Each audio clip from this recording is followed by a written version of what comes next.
ધન બનાવે છે, જો કે તે શૂન્ય કે ધન સંખ્યામાં કોઈ પણ પ્રકારનો ફેરફાર કરતું નથી. એબીએસનું પૂરું નામ એબ્સોલ્યુટ છે. સાઇન આપેલી સંખ્યાનું ચિહ્ન દર્શાવવા માટે સાઇન ફંક્શનનો ઉપયોગ કરો.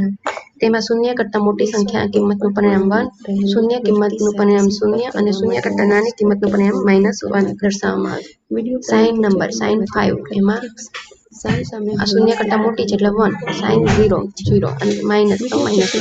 સ્ક્વેરટી આપેલી ધન સંખ્યાનું વર્ગમૂળ શોધવા માટે સ્ક્વેરટી સ્ક્વેર રૂટ ફંક્શનનો ઉપયોગ કરવામાં આવે છે. તેનું પૂરું નામ સ્ક્વેર રૂટ છે. વાક્યરચના સ્ક્વેરટી નંબર સ્ક્વેર રૂટ 100 મોડ આંકડાકીય કિંમતને કોઈ અંતર વડે ભાગાકાર કરીને મળતી શેષને દર્શાવવા માટે મોડ ફંક્શનનો ઉપયોગ કરવામાં આવે છે. મોડનું પૂરું નામ મોડ્યુલ છે. મોડ નંબર ડિવાઇઝ 12 ને 5 વડે ડિવાઇડ કરવાથી મોડ્યુલ આપણને 2 મળે છે. આઈએનટી આપેલી અપૂર્ણાંક પૂર્ણાંક કિંમત સ્વરૂપે દર્શાવવા માટે ઇન્ટ ફંક્શનનો ઉપયોગ કરવામાં આવે છે. આઈએનટીનું પૂરું નામ ઇન્ટિજર છે. ઇન્ટ નંબર 5/5 દર્શાવે રાઉન્ડ આપેલી અપૂર્ણાંક કિંમતને તેની જણાવેલ દશાંશ ચિહ્ન સુધી રાઉન્ડ સંખ્યા સ્વરૂપે એટલે કે પૂર્ણાંક સંખ્યાની નજીકની પૂર્ણાંક સંખ્યા દર્શાવવા માટે રાઉન્ડ ફંક્શનનો ઉપયોગ કરવામાં આવે છે. એમાં round number common number digit 5.12, 0 to 5 મુજબ છે. પેલું 1 કરશો રાઉન્ડ તો પછી 1 યુનિટ બતાવે.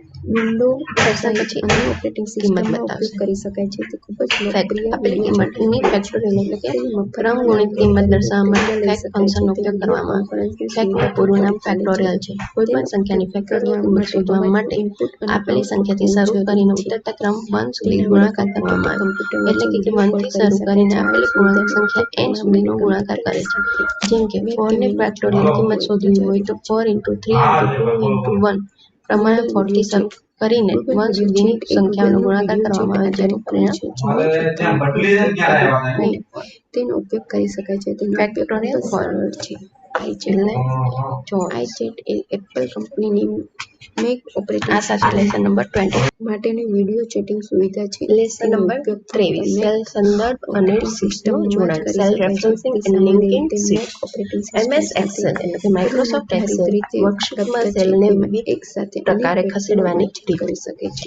એમએસ એક્સેલ વર્કશીટમાં સેલને એક સ્થાન પરથી અન્ય સ્થાન પર ખસેડવા માટે વિવિધ રીતનો ઉપયોગ કરવામાં આવે છે. જે નીચે મુજબ છે. નીચેની રોમાં જવા માટે એન્ટર, ઉપર નીચે કે ડાબે જમણે એક સેલ ખસવા માટે એરો કી, એક સેલ જમણી બાજુ જવા માટે ટેબ, એક સેલ ડાબી બાજુ માટે જવા માટે શિફ્ટ ટેબ, પ્રથમ સેલ A1 પર જવા માટે કંટ્રોલ હોમ અને છેલ્લા સેલ પર જવા માટે કંટ્રોલ એન્ડ. રોના પહેલા સેલ પર જવા માટે control plus left arrow key, રોના છેલ્લા સેલ પર જવા માટે કંટ્રોલ રાઇટ એરો કી, કોલમના ઉપરના પહેલા સેલ પર જવા માટે કંટ્રોલ અપ એરો કી અને કોલમના નીચેના સેલ પર જવા માટે કંટ્રોલ ડાઉન કી. એક સ્ક્રીન ઉપરની તરફ જવા માટે પેજ અપ, એક સ્ક્રીન નીચેની તરફ જવા માટે પેજ ડાઉન, એક સ્ક્રીન જમણી તરફ જવા માટે ઓલ્ટર પ્લસ પેજ ડાઉન અને એક સ્ક્રીન ડાબી તરફ જવા માટે ઓલ્ટર પ્લસ પેજ અપ. આ રીતે આપણે એરો કીની મદદથી ઉમેરી શકે છે. સેલને પોતાના બીજી જગ્યાએ ખસેડી શકીએ છીએ. જોડાઈ શકે છે. એમએસ એક્સેલમાં માહિતી ઉમેરવાની રીત. એમએસ એક્સેલમાં માહિતી ઉમેરવાની કામગીરીને ડેટા એન્ટરિંગ તરીકે ઓળખવામાં આવે છે. જેની રીત નીચે મુજબ છે. જે સેલમાં માહિતી દાખલ કરવી હોય તે સેલ પર જઈને માહિતી ટાઈપ કરી એન્ટર કરી આપો. માહિતી ઉમેરતી વખતે તે માહિતી ફોર્મ્યુલા બારમાં પણ જોવા મળે છે. સેલમાં પૂર્વનિર્ધારિત રીતે શાબ્દિક માહિતી ડાબી બાજુ અને આંકડાકીય માહિતી જમણી બાજુ ઉમેરાય છે.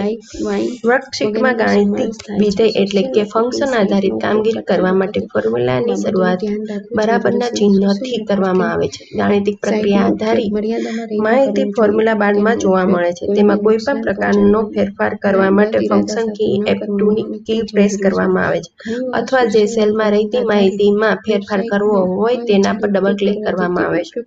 વર્કશીટમાં ખૂબ જ સરળતાથી ગાણિતિક વિધેયનો ઉપયોગ કરીને સરવાળો, બાદબાકી, ગુણાકાર, ભાગાકાર, વર્ગ, વર્ગમૂળ, ટકા શોધવા પ્રકારની કામગીરી કરી શકાય છે. જેમ કે A1 સેલમાં =5 + 7 ટાઈપ કરી એન્ટર કી આપતા જ પરિણામ સ્વરૂપે બાર જોવા મળે છે.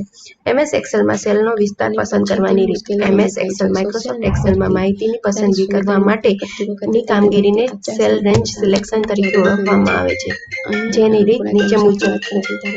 સંપૂર્ણ રો પસંદ કરવા માટે રો હેડિંગ પર ક્લિક કરવામાં આવે છે. જેમ કે 5 નંબરની રોને પસંદ કરવી હોય તો રો હેડિંગમાં 5 નંબર પર ક્લિક કરવામાં આવે છે.